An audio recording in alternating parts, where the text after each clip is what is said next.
এক ছিল একটা ছোট্ট মৌমাছি, তার নাম ইমান। ইমান ছিল খুব ভালো আর ভদ্র। সে সব সময় আল্লাহকে মনে রাখত। ইমান হাসি মুখে এক ফুল থেকে আরেক ফুলে উড়ছে, ডানায় আলো ঝলমল করছে। ইমান জানত সবকিছু আল্লাহর দান, তাই সে সবসময় আল্লাহকে স্মরণ করত। একটি বড় সুন্দর গোলাপ ফুল।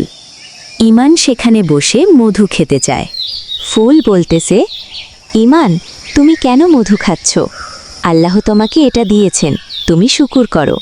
ইমান মাথা নাড়ে, চোখে আনন্দের আলো। হ্যাঁ ফুল আম্মা, আমি শুকর করি। আল্লাহর নাম নিয়ে মধু খাচ্ছি। আকাশ থেকে নরম আলো নেমে আসে, ফুল আরও সুন্দর হয়ে যায়, মধু ঝলমল করে। আল্লাহ শুকরগুজার বান্দাদের খুব ভালোবাসেন। ইমানের মতো যারা আল্লাহকে মনে রাখে, আল্লাহ তাদের বরকত দেন। তো বন্ধুরা, আমরাও ইমানের মতো আল্লাহকে মনে রাখব এবং সবসময় শুকর করব।